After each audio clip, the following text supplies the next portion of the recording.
people wanted to take that edge off of me at times. Well, that's a little edgy. Let's take that off. Okay, let's soften you up. Everybody was trying to soften me up. Until I realized that little edge is who I am. That's and it who you made are. me who I am today. Exactly. I never gave up on who I am. I never kind of formed into what everybody wanted me to be. Yeah. Did you have backlash? Oh, I had tons of backlash. Why do you want to look like a man? Why do you want to have muscle? And my thought was, why do you want to be 300 pounds? Why do you want to have diabetes? Why? I mean, come on, let's be real.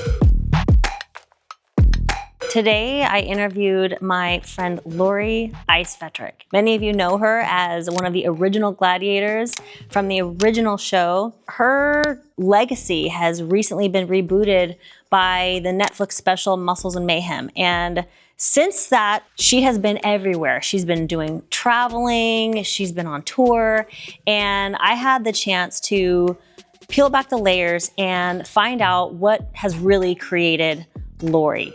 From a young age to now, she has been a trailblazer, showing women everywhere that muscle can be sexy and beautiful. We may not even realize now who the real trailblazers were, but in that era, she really truly was. And I cannot wait for you to hear everything there is to know about Lori. There are so many layers. This is Lori Fetrick, and this is how Lori is making her mark.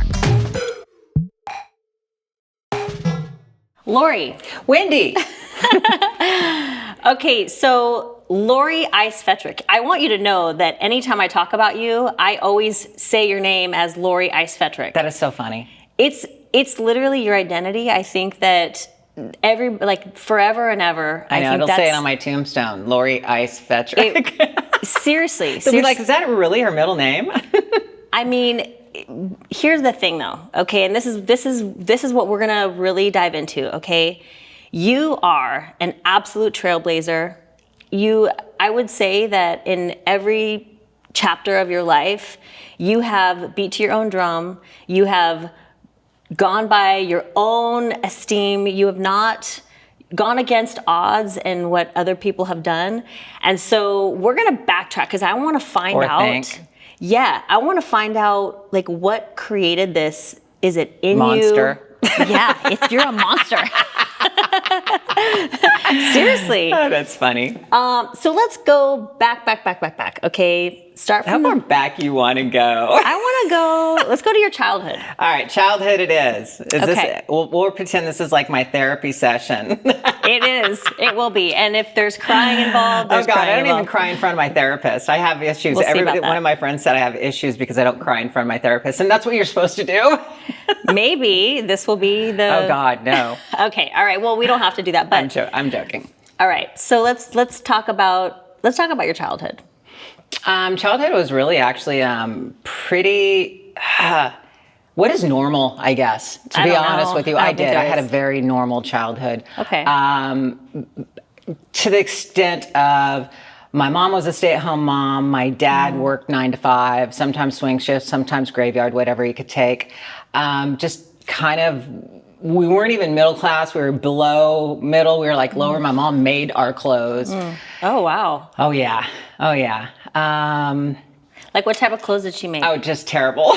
Absolutely Dresses? terrible. Shirts, yeah, pants? they tried to put me in dresses. I mean, my 3rd grade teacher called my mom in for a teacher conference and told my mom that I was going to be a little juvenile delinquent because I wore pants and boots all the time. I never wore dresses. Okay. I mean, think about how back far that was, 100 years.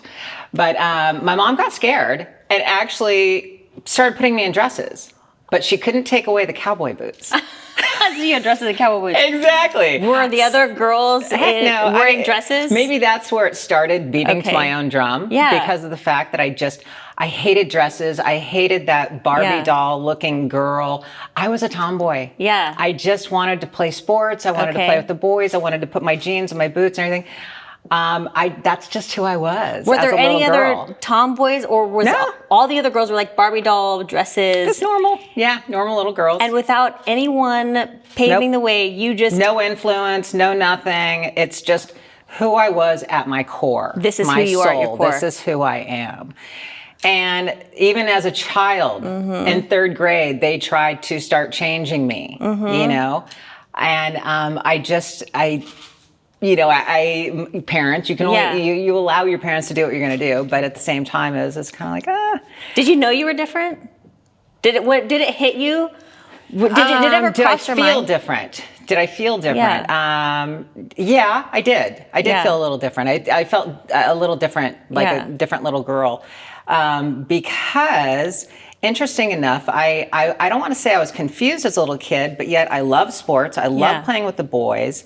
Of course, I had no idea I was gay at that point in time in my life. But yet I still like the boys. I wanted to be with the boys. You know, I wanted to hold their hand and kiss the boys. But for some reason, I felt as though I never got that back from them. So maybe that was the twinge set right there. I don't know. But I felt like I wasn't that pretty girl that they wanted. And so I was just kind of like, fuck you then. My own direction, I guess, in a way. I was just a little tomboy growing up, and you know, I was who I was, and my mom and my dad were okay with me playing sports and softball and everything like that. And I felt different. You know what's interesting is based off what you're telling me, it doesn't sound to me like you felt like different was bad. No. I mean, you sound like you were proud of being different. Absolutely. You actually enjoyed, maybe even like relished in the fact that you were something that other people weren't. To this day, I feel the same. I never That's how I feel. wanted to be normal, ever. Which is so like boring, badass at such a young age that you didn't even, that it wasn't like you felt like you had to fit in. You actually didn't want to, and you loved the fact that you were different and that you were not like the other girls. That's I never really questioned it. I questioned it with the boys. I did, you know, my little sexuality thing when you're 13, 14, 15. I still loved being a girl. I just realized that, you know, maybe my life was going to go in a different direction. And that's where I felt a little different, and I didn't maybe fit in. And so maybe in my mind, I made the exception of, well, kind of screw it. I'm going to be who I'm going to be. I have a question. Did you, when you were different and, you know, you had a lot of friends, because your personality, I can't imagine at any age you not being just this likable little kid, you know, adult, like whatever. You're just your personality. Told, Wendy, I'd go to a swimming pool and I'd walk up to anybody and go, "Hi, I'm Lori. Do you want to be friends?" I mean, I did that. Yes. That was me. So my question is, were there any other girls at a young age who saw you as being cool, who maybe wanted to be like you, who maybe wanted to, who were like, wow, maybe this is cool? Maybe I just didn't know it because it was never presented. You know, I didn't realize it. You know, I was in my own lane. Because you know now it's like when somebody just has that cool factor, it's in them, and they're doing something that nobody else is doing without feeling like the need to bend themselves. Right. There's going to be people that, oh wow, maybe that's cool. Yeah. And so that's kind of the theme of you in your life, right? Yes, I guess so. Yeah, that is I think that is like kind of what I see for you in each chapter of your life. Well, and it's interesting because even it goes from, it goes, like you say, it goes way deeper than that, even to how I dress, you know, how I wear my hair, my makeup, everything.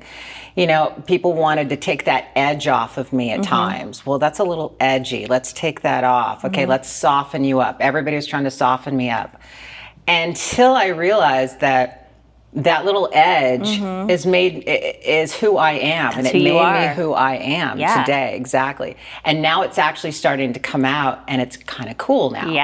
You know, so I never gave up on who I am. I never kind of formed into what everybody wanted me to be. There were times, don't get me wrong, that, you know, yes, I had to soften my edge, you know, and that was when I got Gladiators. They were like, whoa, you know, that's when I was coming out like nationals, you know, I was like ripped, you know, kind of had we joke about it, what's it called? The Joe Dirt haircut. I forgot the mullet or something. And I mean, it's kind of like, I look back on those times and go, absolutely, I needed to soften up.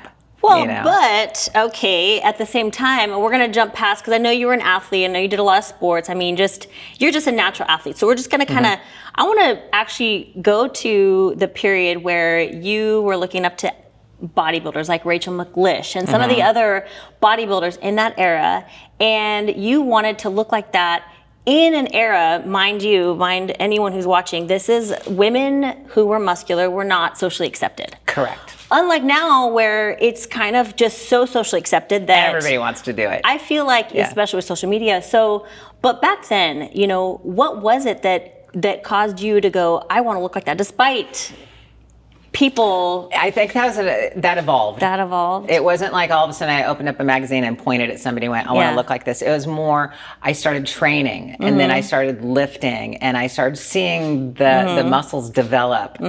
And I just thought it was the coolest thing in the world. And oh my gosh, I can mold my body the way I want to mold it, any way I want to mold it. Oh, I want bigger legs, I'll just train them harder. Oh, more shoulders, okay. So I realized this when I started training, and so it evolved. Now think about it, Rachel McLish, Corey, two opposite ends, right? So I started out with Rachel because that was the softer side of things. And you finished with Corey. Exactly. You know, start with Rachel, finish with Corey. And it's like, yeah, so it evolved, you know, as far as having that type of look. Did you have backlash? Oh, I had tons of backlash. Why do you want to look like a man? Why do you want to have muscle? And my thought was, why do you want to be 300 pounds? Why do you want to have diabetes? Why? I mean, come on, let's be real. You know, did it kind affect of thing. you at all? Absolutely, it affected me. Yeah. It affected me mentally. It affected me emotionally. At that time, I was dating my training partner, Dave. And Dave and I used to go down to the beach and walk down Venice, and I could hear people in the back of my mind going, God, her arms are bigger than his. And I would feel bad for him. Yeah. And no, they weren't bigger than him, but you know what I'm saying, you know, because once you start comparing, you know, your male training partner and the females are looking too close, it's like, ugh. But yeah, so it did affect me mentally and it hurt my feelings a lot of the time, but so there you go. That's the shell. Yeah. That's the core of, no, you're not going to get to me. And you might get to me, but I'll never show you that you're going to get to me. And I relate to you a lot on this because you have more of an edge than I have. I would say you're a little bit more edgy, but I do feel like I love being like badass. I love being tough. I love being an athlete, but I also love being like feminine. And I love like the beauty of just women, you know? Right. And so for you, you know, you do have an edge, but you also are very beautiful. You know, I could tell that you do like love to be like, you know, feminine and beautiful also. And so I would imagine that even though you probably didn't care because you wanted to be a badass and you wanted to have an edge, there's also, if people are making negative comments about like, you know, being feminine and your beauty, that has to just, you feel it. That is like a horrible feeling. Yeah. Yeah, exactly. And it's interesting because there's a part of me that I'll try. Yeah. I've tried to be like a certain type of feminine. Yeah, yeah. And I've had people go, that doesn't fit. Right. Like I remember I had it was Gladiators off season, big, muscular, and I would go get my nails done, and I'd have the acrylic nails, and they were long and red. Yeah. And I remember being at a bar, and some girl looks at me and she goes, "That doesn't even fit you." Really? And again, it's like we were talking a little bit before. We don't want to listen to people. We don't want people to affect us with their words, but they do. They do. They do. So same thing with my tattoo is I had just a Hawaiian band, a small band. And I had a guy come up to me and goes, when are you going to get rid of that 80s band? And I was like, what? And it hit me though. Yeah. And it just kind of festered for a while, and I kept thinking about it. And pretty soon, next thing I know, I got my whole shoulder done. And it caused you to like, it impacted you to think about it and make a decision that maybe, but it looks cool. So, Thank you. I mean. And that evolved. So it's like being feminine and being muscular. Yeah. A lot of people can't understand how it comes together. Yeah. You know, they're like, it doesn't fit. Okay, I have a question for you about that then. Did you feel like this desire to want to convince people that this is considered beautiful? Like if there were people that had this idea of what beauty should be, did you reach a point where you were like, I'm going to convince you that You're using a word called convince. Yeah. Can I swear? Of course. Fuck people. I don't have to convince them of anything. Either they feel it, they know it, they see it. You just give me don't care. chills. It's just fuck them. I'm not going to convince you of anything. Yeah. You know what I mean? No, that's a good way of putting it. Yeah, I don't feel the need to convince you. So you don't feel the need, but do you feel like you were part of a movement Absolutely. that did convince Absolutely. people? I influenced. Without the desire to convince people, I still think that you actually did. I influenced because people. You were absolutely. I influenced them. I inspired them. Yeah. I'm still inspiring them. Yeah. And it's funny because it took me a minute to understand that, even with myself, because when I would hear people go, God, you inspire me, I'm like, how? Yeah. Seriously. Yeah. How? I didn't know it. I didn't feel it. Yeah. You know, until all of a sudden somebody points it out and sits you down and go, let me explain to you. And you're just like, huh. Yeah. You know, because that's the humbleness inside of me. Yeah. You know? Right. Well, for me, you know, I remember I was in junior high, and I absolutely loved, and I've told you this before, but I like religiously watched American Gladiators, just like everybody in America. And, you know, for me, I was athletic. I was, you know, I had a lot of muscle. I would get picked on for being really muscular and stuff like that, and teased and stuff like that. And I would look at you and I thought you were so beautiful. And I'm like, this is like, so without, I think, realizing it, you were absolutely a huge part of a movement that, and I'm sure that it hits you in waves. You probably realize it like as you go and you hear people like me tell you my story, and it must hit you to hear that. I mean, how does it feel to know that you've got this 13-year-old girl who's like getting picked on and sees you on television and goes, that's beautiful. I want to look like that. Like, how does that make you feel? It's surreal. Yeah. Is what it is. It's you don't even, there's not even a word to describe that feeling, because it's like, it's oh my God, wow. I actually touched somebody that could be on the other side of the world, you know? I hear it. You know, I get emails, in person when I, you know, hear things. A woman might be, you know, 50 years old, and she might say to me, when I was 18 or when I was 16, you know, you inspired me to where I could be strong and beautiful and powerful and feminine all at the same time. Yeah. That just is like, oh my God, that is so amazing. That's so and cool. you still don't like really get the full impact of it. I can't. You know what I mean? You just don't. Yeah. But the cool thing is that, you know, it's it's interesting. I do. I live my life to the beat of my own drum. And yet it's interesting because I say this because me and my manager will laugh, and I'll go, we'll talk about dying or something like that. And I'll be like, no, I'm afraid to die. She's like, we're all going to die. And so now it's like, finally, it's like, I'm starting to the point, it's like, yeah, actually, we are all going to die. So why not? Yeah. Be your own person. Yes. Take risks. Yes. Live your life to the absolute fullest. Do everything you could possibly do that you can do. I love that. You know? And I was also thinking about, you know, you were talking about how there's a couple little comments about your nails and about your tattoo. Maybe you're questioning your trailblazing title that I'm giving you. But let me just say that I think that it actually says the opposite. I think that as somebody who is a trailblazer, who beats to your own drum, I think it just shows that exposed in all of us are little insecurities. I mean, no one could possibly be immune to being affected by, and we see somebody who's so badass, who beats to their own drum, who seems to not give a rat's ass about what anyone thinks, but still there is always going to be those little like nerves, like those little soft spots in all of us, regardless of how badass you are and how much you know, absolutely. Right? I mean, you're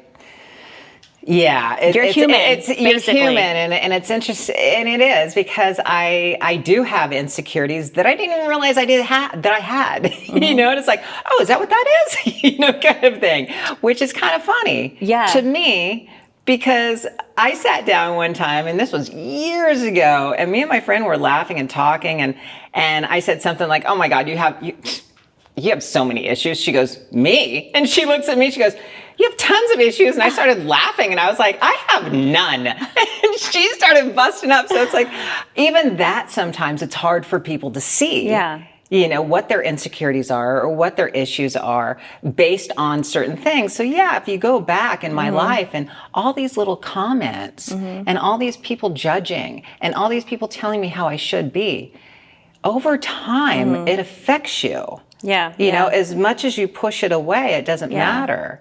It affects you to the point to where you do have to sometimes deal with it. Yeah. You know what I think? I think that you discover your deepest insecurities when you take risks. When you're somebody who gets outside of your comfort zone on a regular basis, you are forced to expose insecurities. You're forced to expose things that maybe you didn't realize existed. You have to dig deep. Whereas the people on the other side of making those comments and stuff like that, they're like deflecting, right? They're not even like coming to terms with their own insecurities. Right. They're really just, kind of pushing on somebody they think can take it. And you're taking it. That's a good point. That's a very good point. You know, because they do push it on people who they feel like, oh, they're tough, they can take it. I had to learn how to be vulnerable. Yeah. I really did. I didn't even like the word. I didn't know it's like, God, being vulnerable. What does that mean? You know, it's like, oh, just putting yourself out there and just, being you. Yeah. Just being you and not hiding behind something. Yeah. So a lot of the things that I do, I'm very vulnerable putting myself out there, like social media and doing these things. You are. And people don't realize that. Yeah. This isn't like a second nature to me. It's not like, oh, I'm going to go out and make content and do this and try to, be this way or look sexy and then have somebody judge the shit out of it. It's like, I'm just doing what everybody else is doing in a way when you're making content. You're putting yourself out there and you are risking having everyone in the world judge you on it. Yeah. Well, let's talk about the second nature quality that you have, because I will say this. You have such a natural knack for, being a host, being a speaker, doing interviews. Like, you have just such a natural front voice in you. And I saw this in the Gladiators. I know, and I read that you had no formal training on what to say and how to be and how to build this personality or this persona. You really just kind of crafted it from your own instincts, right? Yes. So where do you think that comes from? Just that natural knack that you have? I mean, inspiration from other people. I listen. I really, you have to learn to listen to people as they're talking and what they're actually saying. And a lot of this comes into acting as well, with all the acting classes I've done.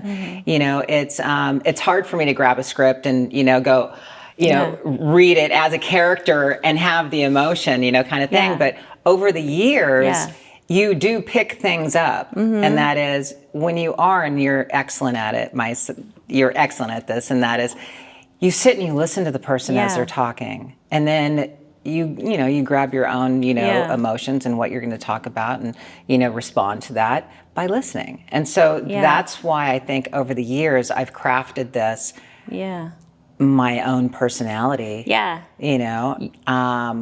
And even Gladiators. I mean, we had a little training in Gladiators, not a lot. Yeah, but you're just very socially intelligent, and without any training, you had this natural knack. Somebody called it social skills. You've got social skills. You have a natural knack, innately you knew that you needed to really focus on what was going on and how to process the information.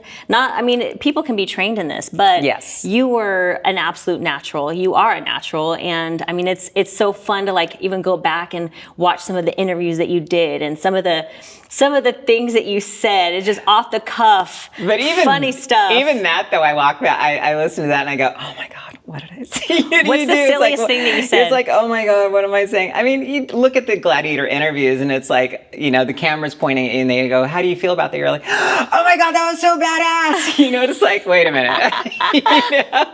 I mean, it was because they wanted the excitement. The excitement, yeah. You know, they weren't even looking for something like profound or surreal. They were just like, give me the energy, you know, kind of thing. But I don't, Wendy, I'll be honest, I don't know where it came from. It's just who I am. It's who you are. Yeah. I've always been very social with people. And I've always had that know your audience. I think it ties also to the trailblazer nature that you have.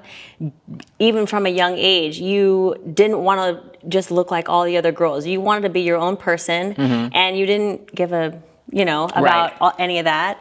And I think that it kind of goes hand in hand, with that type of personality, right? Another thing that I had help along the way, though. Did you? I mean, I did. I had help along the way. I'm sure you sought out some help that. No, girlfriend help. Oh, girlfriend help. I mean, trust me. I mean, everybody has their opinion of what I'm doing, right? Yeah. And especially the closest ones to you. Yes. So, possibly it's like from when I did get in Gladiators, at that point in time when I was 30.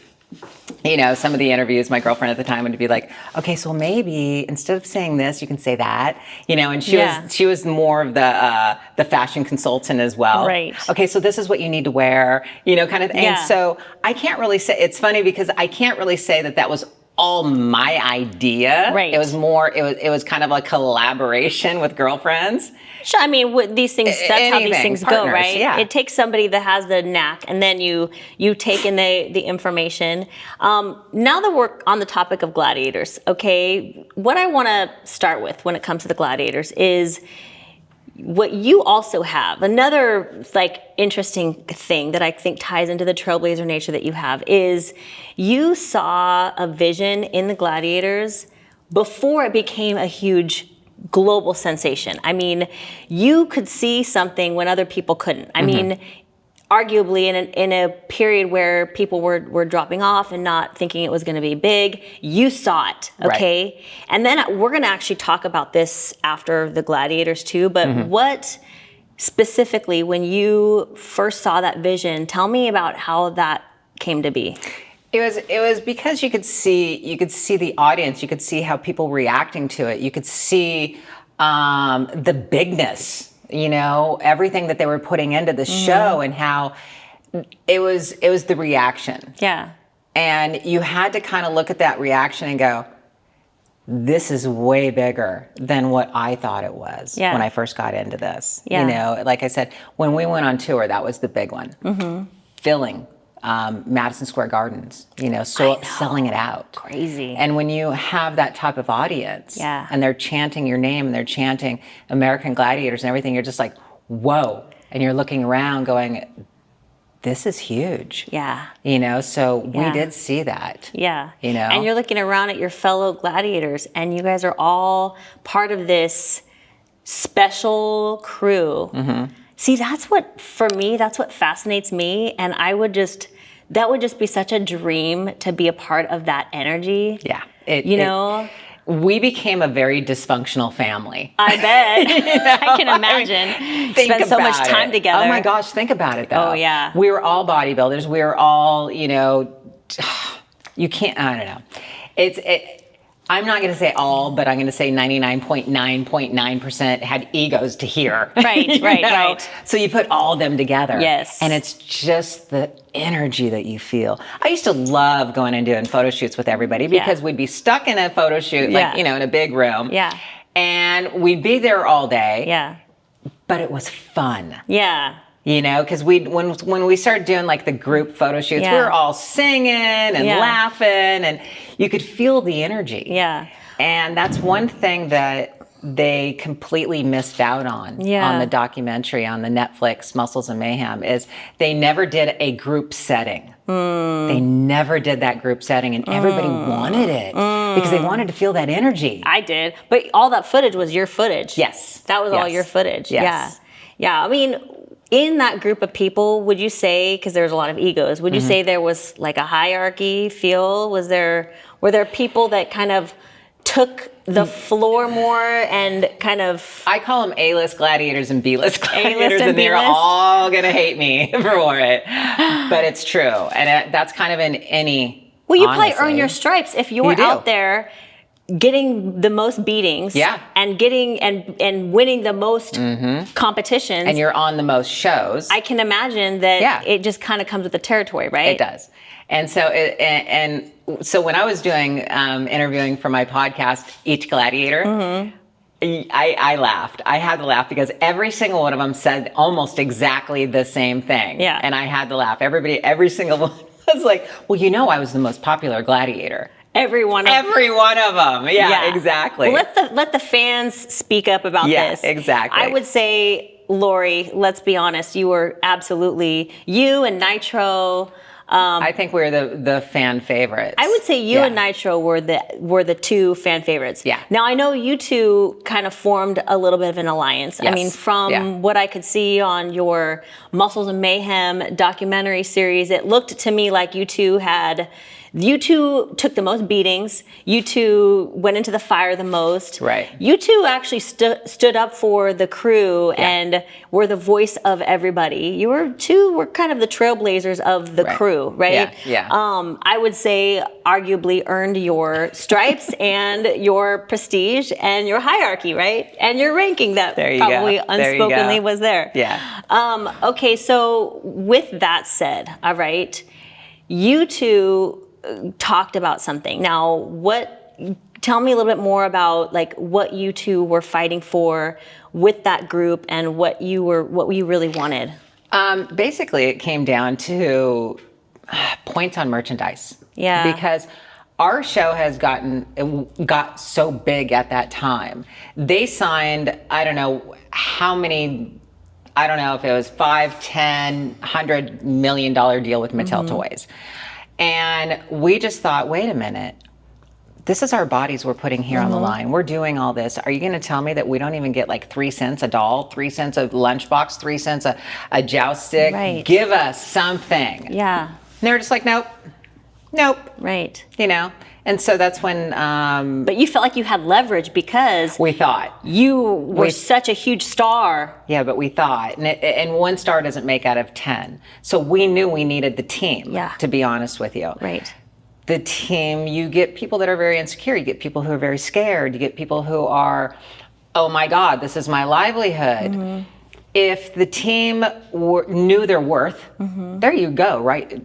That bottom line is know your worth. And they could all rally together. Yes. Yeah. Then when you rally together, we've kind of got them by the balls. Yeah. That's not what happened though. Like half the team, like I'm going to say 3/4 of the team in the very beginning was like, oh yeah, that sounds great. And then over here, like those 3 dipped out, another 4 dipped out, and they started getting scared. They started dipping out. So by the time that it came down to the nitty gritty of all of it, holding out for, points and everything for just merchandising rights, there was like 3 or 4 of us. And that's not enough out of 10. Yeah. Because they're going to go, we can get rid of you. No matter if you're the star or not. We can still get rid of you and replace you. So That must have been like a heart-sinking feeling. oh my God, it was just like, are you kidding me? Yeah, and that's okay, again, everything throughout my life has been kind of like, it's a stepping stone to where I'm going. Yeah. And so when I realized that somebody had like a monopoly on you. Yes, and they could really tell me where my life was going to go or not go, that's when I went, I need to create my own stuff. Yeah, but let me tell you something. You did have leverage because when all that happened, I mean, really, we saw the show kind of disintegrate after all that happened. They don't believe that though. To this day, they don't believe that. But the they just think timeline- that it was the ratings and they didn't put money into it. They have every excuse in the world to think of. There's not a coincidence. Right.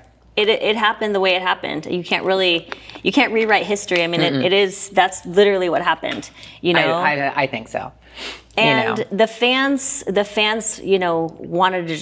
wanted to see you, and they were. I mean, you. And I guess from a business standpoint, like if you owned American Gladiators, it might actually scare you. And I'm just kind of being the devil's advocate here. Oh, absolutely. It would scare me to know that there were like, a couple of people in my crew who had such a huge star power that if they decided to do anything with my brand, it could ruin my whole brand, which actually is the case. That could be scary. That's a scary feeling, right? But we're dealing with a gentleman that had so much power in Hollywood, which was Samuel Goldwyn and Sam Goldwyn Jr. And he goes, my dad didn't negotiate, and neither do I. Hindsight, I wish that I had known that. Because I wouldn't have done anything then. I was like, screw it. I would have acknowledged it, moved on, did my deal, and just tried to work up the ladder somewhere else. I did not know that he was like, absolutely no negotiating. None. It's just like, are you kidding me? Gosh. That part of it is what it is, but I might kind of slightly say, oh, that is what it is. That made a huge impact on my life. There's no doubt, because after, we did get fired and the show went on, and all of a sudden I'm sitting at home watching the show and I'm not on it, and I'm just like, holy shit, who am I now? What's my identity? Who am I? What am I going to do? Right. So that was hard. Well, let me ask you this. You had kind of shown yourself to be somebody who sees something huge before it happens. So you saw the American Gladiators and you saw the vision, okay? After you left the Gladiators, do you feel like you were on like an ongoing path to find that next big, that next big pop? Tell me about that. There were years that went by. Yeah. I did real estate. I had a tanning salon that I owned. I owned my own gym. I did all these business things that I thought I should do, which I enjoyed. Yeah. But there was always something like a fire inside of me that I'm not done. Because I'm just not, I just knew there was something inside of me that wasn't done. It was weird. It was a weird feeling knowing that. And I kept getting older and older and older. I kept going, okay, when is it going to happen? I don't want to be 85 and all of a sudden something pops, But it was about 5 years before the actual documentary came out that I was feeling this, God, I'm not done yet. I want to do more. I want to get out there more. And then the documentary hit. And then that gave me the platform to just go, okay, now let's see how high I can soar. Right. Let's see where I can take this. Let's see what I can do with this. Okay, we're going to talk about that. Before we do, though, I want to talk about a few of the little things that you did before that documentary happened, because I know you were on a show where you were trying to scout for the top female athletes. You were a host. Women in the Zone. Women in the Zone. The Women in the Zone. Which is like, exactly. Just like I said, you're such a natural host. I mean, that was, so I want to talk about that. And then, you did some workout videos and funny too. Everything that you were doing though looked great, and you're so. But they were so cheesy. But okay, so tell me about that. To me, they were cheesy. Okay, so you didn't feel like you were like living your truth. You felt like you were maybe I was trying to do something that and was it just outside wasn't hitting. Okay, did you maybe feel like you were convincing yourself that, hey, I'm just outside of my comfort zone. This is good for me. The fitness video was funny. To me, I look back on it, and my manager put it online as kind of like, I think she put it online like as kind of like the 80s workout. So what was funny about it? Remember the step workout and stuff? I go back and I watch this video and I'm like. Did you teach step? Yeah, Did you? I did. One more time. Yes, exactly. And not only was that funny, I had boots on. I had boots. I had tights. I had some band. I had like a flannel wrapped around my waist. I'm laughing because of what I was wearing. Oh, goodness gracious. And it went from like, and they switched it like halfway through. I had workout gear on, and then the other halfway through, I looked like some thug that just came off of Hollywood Bowl. Oh my gosh. Okay. That's what I'm saying. I laugh because I thought I was so cool. Okay, but you're laughing, okay? But, okay, let me take you. You're in your kitchen, in your house. Yes. You're doing all this stuff, and you have an introspective conversation with yourself. Okay. Okay? And you're like, what the hell am I doing? Tell me that moment. When it hit you. I still have those moments. Do you? Yes. Okay. Don't you ever have those moments? I do. Mean, come on. But we're human. We have those moments of. But you left that project that you were doing. What am I doing? Yes, I've had Yeah. many moments like that in my kitchen, thinking and talking to myself Yeah. of what I'm doing, and fitness videos, and is this my path, and how am I supposed to look? Yeah.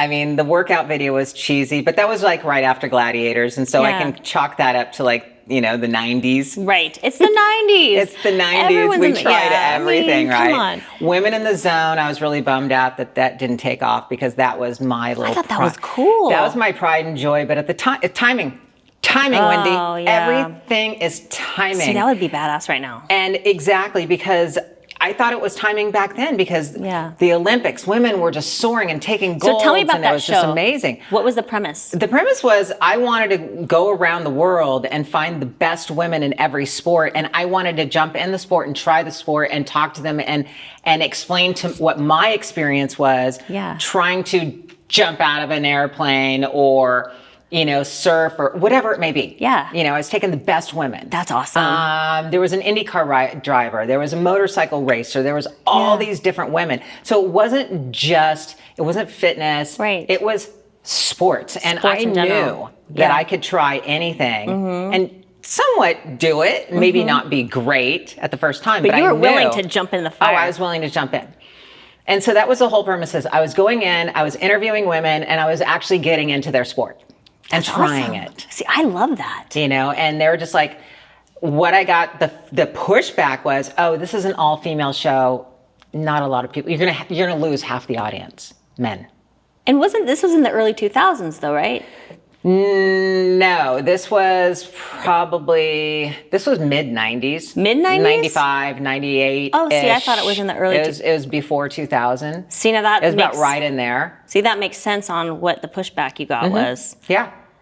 Yeah. And you were fighting so you were really a part I was still fighting for women. You're fighting for women. To get out there to show what we could do as far as women and Man, sports that would've been awesome. and everything. And we're badass, and people are going to want to watch us. Yes. Because we're badass at whatever Yeah. sport we're doing, and yet we're females and feminine and hot looking all at the same time. Who wouldn't watch the show? So who did you have a chance to talk to? Oh, I went to Fox Sports. I went to the major networks, and Fox was just like, this is a great idea. Yeah. But it's all women. Nobody's going to watch it, so we can't take it. A year later, they did In the Zone. All men. Oh, man. And that was your idea. Wow. You can't fight the networks, though. Wow. So they took your idea and they made it all men. Yeah. Oh, man. I mean, Lori. I would love to be a host of a show like that today. Yeah, yeah. Which would just be absolutely amazing. Maybe you will. I mean, let's make to it me, happen. Let's do it. I mean, that's what you do. You put things out in the universe, and you just make it happen. Have you ever read The Alchemist? I haven't. Book? Oh, I haven't. read it. Okay. A friend of mine gave it to me. Okay. And it made all the sense in the world. You make your own destiny. Yeah. You make your own destiny. You make things happen. Seriously, because you can't wait for them to come and land in your lap. Yeah. And the fact that you're getting kind of like hit and pushback, Gladiators ends, you're trying these shows, you're feeling those heart-wrenching, gut-sinking feelings. And still to this day, you still have this attitude of, I'm going to make it happen. And it's like, and so here we are. But there are days. Yes. There are days. Yeah. I'm human, don't get me wrong. Yeah. That I wake up and go, push, never stop, keep going. I get tired. You tell yourself. I get tired, but yet I allow myself to only be tired for a certain amount of time. And then let's keep going, because I'm not done. And that's really what it keeps coming down to. I'm not done. Have you always been like that? Or have you sat in it for too long before where you feel like... No, I've always been like this. I've always had the energy of a 20-year-old. After Gladiators ended, I'm going to go back really fast. How long did you sit in that kind of feeling of Self-pity. defeat before you were on to the next project? Depression. I guess you could say that. I mean, I would be. That would be my... Oh, yeah. It'd be crazy. I sat in it pretty much for the summer. Okay. I remember. It was like a good 3 months. And then you just kind of go, all right, enough's enough. Enough is enough. I've allowed myself this time. And now let's move on. And that's what I did. And that's kind of how I still operate to this day. Yeah. Is if something doesn't happen, I'm like, okay, maybe it wasn't the right time. Right. Wasn't in the stars, however you want to look at it. Right. And I give myself an amount of time just to be, sad. Yeah. Well, and then you move on. I feel like I'm like that too. Yeah. But you're trying all these things. And that's who you are too, though. But that's like how you're sitting here today. That I agree. Yeah. We have a lot in common. Yes. I really relate to you so much, and I'm complimenting myself here. There you go. We mirror each other. The fact that you're saying that makes me feel like that's a huge compliment for me, because that's an honor for you to even think that. You. But I look at you in a different light too. I look at you like, oh my God, look at Winnie. She's doing amazing. She looks awesome. She's got this going and this going and this going. So someone from the outside looking at you also are trailblazing. You also are beating to your own drum. You're doing what you want to do. And the more women that are out there and that we're inspiring other women to do the same, okay, well, men too, this is what we need. I think you see in others what you have in yourself, like what you can really recognize in somebody what you are, truly in yourself. Agreed. I really believe that. Agreed. And so for you are going for like challenge after challenge, maybe getting pushback, but Muscle and Mayhem. How did we get there? How did you finally get all this footage? Because it was all your footage. Yeah. You've got all this footage that you've just been sitting on from the tour buses, from the behind the scenes, all the gladiators in the ice rooms, like all the stuff that fans have been just dying to see. You've just been hanging on to this for dear life. And I'll be honest with you, there's probably 3/4 of that stuff nobody's even seen. Really? Oh God, they just threw little tidbits, into the Muscles and Mayhem because apparently they couldn't get enough footage from MGM of the Gladiators, and so they needed to almost fill an entire episode. Yeah. And so they used. I had 3 little, cassette tapes from those little recorders, full of behind the scenes stuff. So there's a lot that wasn't shown. And so I still look at this footage and go, God, what can we do with this footage? Yeah, you just hang on to it. Lori, hang on to that. Oh, I know. Don't do anything with that. I know. We all want to see it. So. I know. And so Muscles of Mayhem came about. I mean, that was Nitro's, definitely. That was his deal. I mean, we knew a documentary was going to come out. He was working with a production company, and he gets all the credit for that one. And he brought me in, and I was co-producer on it. And so it was a lot of fun doing and putting together, We're doing a Muscles and Mayhem small tour right now. I know. It'll start August, September, October. I think it's September, October. Right. I think it's October. I need to know these dates. We can put them in the show notes. But we start in Toronto. We do Toronto, Pittsburgh, and New York. Those are our first 3. And then once those sell out, we should have at least about 10 more. What's that going to consist of? You doing the joust? It's a small, intimate setting, and there's 4 gladiators. Myself, Nitro, Laser, and Diamond. And some of the gladiators will be interchangeable. Me and Nitro will be the constant. Okay. But yes, it'll be a meet and greet. It'll be interactive, like with the audience. We will have a couple audience participants come out and joust. Yes. So there'll be some jousting done because everybody wants to joust a gladiator. But there's got to be a few rules. Come on, I don't want to be hit in the head now. Right. I mean, you're still an athlete, but yeah, exactly. I mean, that was a lot on your body, and you also got so beat up that, like, even it doesn't matter. Like, even like young gymnasts. I mean, after however many years of gymnastics, you're just your body is done. Right. But I want to know, like, how did that feel? Like, tell me the day that it hit you that you were going to do this Netflix documentary, and again, you saw the vision of what was going to be on the other side of that. I know that everybody in the world is waiting for it because it had been 30 years since Gladiators ended. Were you just like so excited? I was so excited, but yet very, very nervous. Right. Because in a documentary, you could sit for 5 and 6 hours and do an interview just like this, and you have no idea what they're going to publish. What's going to land on the floor, what's going to be on screen, Are they going to make you look good? Are they going to make you look stupid? they did an amazing job with it. They did. So when I finally heard, and it was with Netflix, I was just like, yes. I was so excited that Netflix picked it up.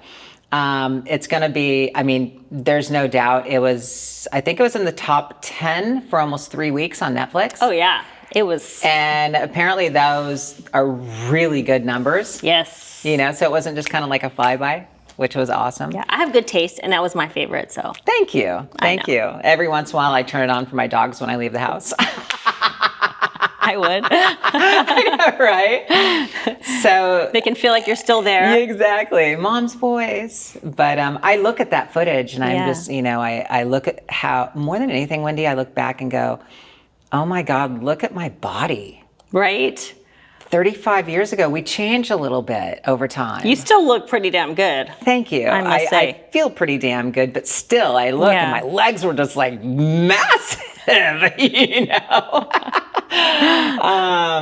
And it's a lot of fun to go back and watch. I bet. You know, and I have so many people asking me the question, and I don't know how to answer the question is, how does it make you feel when you watch it? Do you see a different person? Do you remember those times? I remember the times, you know, swinging across the rings and being in the bus. I remember the times that people were like, but who was Lori back then?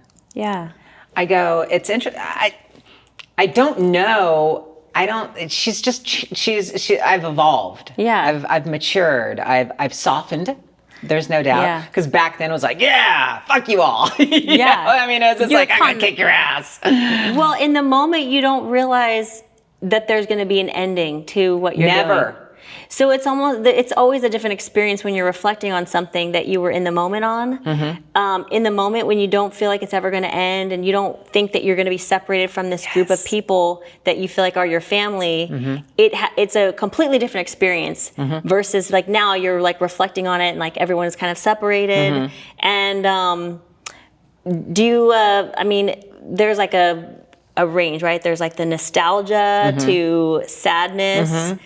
You know, God, there's every emotion right? in the rainbow. Yeah. You know, that you can feel the excitement. Yeah. You can remember selling out Madison Square Gardens. You can feel the camaraderie. Mm-hmm. You know, you can feel the competition. Yeah. I mean, the girls were competitive with one another. And I actually did want to talk about that too, because, you know, on top of the hierarchy, there's, you know, I don't want to say animosity, but you can say animosity, rivalries. Mm-hmm. I mean, you had to have been competitive with each other. It's still there to this day. Right. I can see that. I mean, still there to this day. Well, you're doing a competition. Exactly. So. I mean, even from social media. Right. Okay. Yes. Followers. Right. It's just it is a little crazy, the competition to this day. A fight for who was the most popular gladiator? A fight for, what are we going to do now? Some of the gladiators aren't happy that they're not doing the Muscles of Mayhem tour. Oh, yeah. You know what I mean? How did that come to be? How did you? That was mine. That was yours. That was mine and Nitro's, definitely. Yeah, We, kind of my idea in the very beginning, because of the fact that I saw an MMA group go out and they were doing meet and greets and they were selling out small 1,000-seat auditoriums. Right. And I'm like, oh my God, we could do this, especially after the Muscles of Mayhem came out. I was like, more and more people want to hear us. Mm-hmm. They want to know our stories. We can do a meet and greet and do different locations mm-hmm. around, you know, small tour around the United States. Yeah. And so I saw it, I knew it. Dan had a friend that did it. Yeah. Him and I got together. We started comparing notes. We were like, we can make this happen. Yeah. And then we found a production company. They actually took it on and they were like, okay, this is a no-brainer. Let's do this. And again, that evolved. Yeah. You know, so there is animosity with some gladiators that aren't doing this, but you have done a lot of the groundwork, you and Nitro. Mm-hmm. So, I mean, you two have earned the right to kind of be the strategists and kind of design the... I agree. And also, I do know that you have helped to, in the second gen, the second generation of gladiators that came in 2008. Right. You helped some of them, right? With their... Not necessarily. I mean, I was there. I was behind the scenes. I was on set every once in a while. Yeah. But the show, I'm glad you brought that up. The show wanted nothing to do with us. When they rebooted in 2008, They wanted nothing to do with the older gladiators. Which is crazy at for the all. fan, from a fan perspective. They're rebooting again as we speak. Yes. They're finding gladiators. They're finding contenders. They're going to be filming sometime in August. Okay. And they're going to be filming in England. And the reason they're filming in England is because England already rebooted and they have the set built already. Did you say they're looking for gladiators? They're No, I'm kidding. looking for gladiators, girl. What would your gladiator name be if you had one? If I had one, All right, hold that thought. I'm gonna hold that thought. I'm going to ask you at the end. Okay, all right. So they You are probably looking, ask everyone that. They are asking. They're looking for gladiators and contenders, and my name is in there to host, which I know I won't host because they're looking for an A-lister like The Rock or somebody. He's already busy, but Yeah. but what we are trying to do Yeah. is come in like as a commentator of some sort, like behind the scenes in the locker rooms, whatever it may be, because it makes sense if you think about it. Yeah. Because the nostalgic is so big right Yeah. now. Everybody wants it and they're looking for it and they're feeling it and Yes. they love it.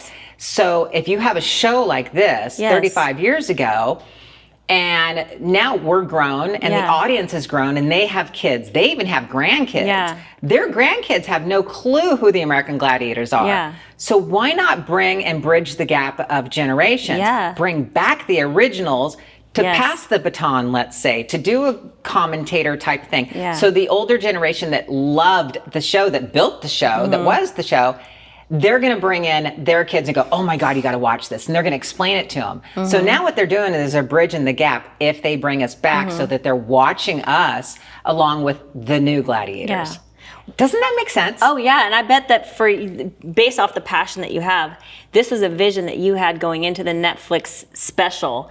You're already 10 steps ahead. You're thinking about this vision right here, and it's convincing other people that Yeah. this is the right thing to do. Yes.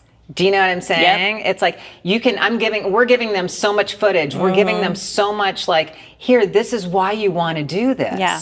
And if you don't do it, then it's on you. And it's Yeah. stupid that you're not doing this. Yeah. There might be a little pushback from a few people. Yeah.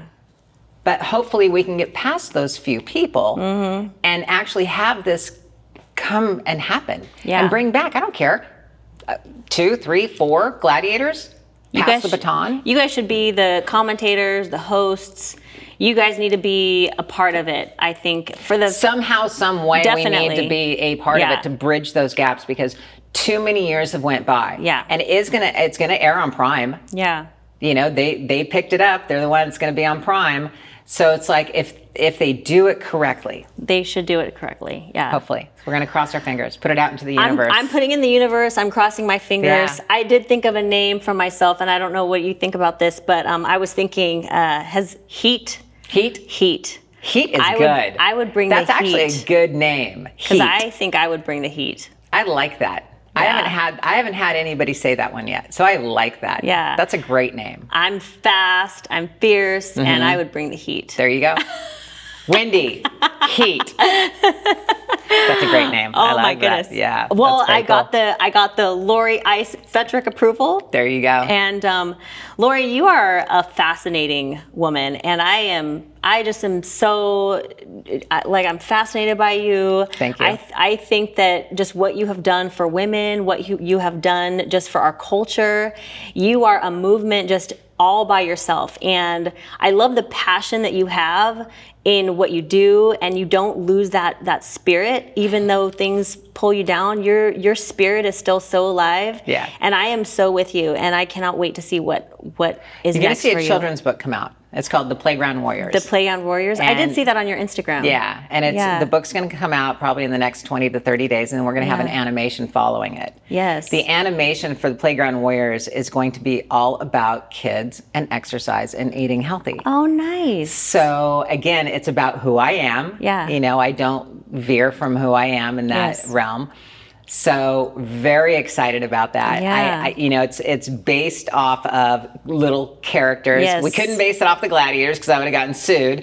So, Right. you know, it's like, let's change the names and protect the innocent. Yeah. But anyway, it's super cute. It's can't called wait. The Playground Warriors. We have an Instagram page for it. And pre-sales are going to happen in the next 20 to 30 days. And the animation is what I'm really excited about too. Oh, I can't wait. I don't know, maybe moms might watch it or something. Absolutely. And, teach their kids. Are you kidding me? Little things. Now, I want to know from you, this is in like closing up everything, this is our Make Your Mark series. And you have definitely made your mark, okay?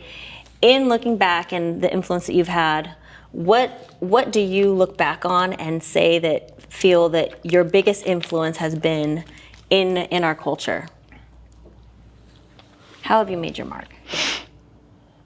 You can be strong, you can be powerful, you can be feminine, female, and check all those boxes and be the badass that you can be. Yeah. And not listen to so many people, but yes, you can have your own drum. No matter how you're beating it, it doesn't matter. Just have fun with it and be you and be authentic and be who you are. And I want to make that mark in I want so many people to understand that you don't need to follow. Yeah. Mm-hmm. Be the leader. Mm-hmm. Be the one that wants to do be the trailblazer. Mm-hmm. And if you are that person, you're just going to be so much happier. Yes. Because when you start following and maybe you don't feel like you're up to par, you just got to one day say, screw this.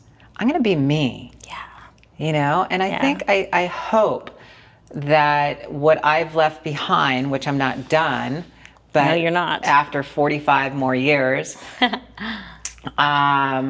that somebody can look back on my life and go, wow, she did it her way. Yep. Isn't there a song? I know, we'll make a song on that. Yeah, there is a song, I think, probably. But it's true. Yeah. It is very true. I mean, so many people have had the same, experience, and they say the same thing. But it means so much when you actually do it. Yes. And you're authentic in your life, and people can see it, and you inspire people just by being you. Yeah. That's pretty cool. I can't agree more. And your fire is still burning so bright. So, I know. I do. I'm not even joking. I feel like I'm 25 still. You look 25, so I love you even more. You could pass for sure. Thank you. But Lori, my goodness, thank you so much. Thank you.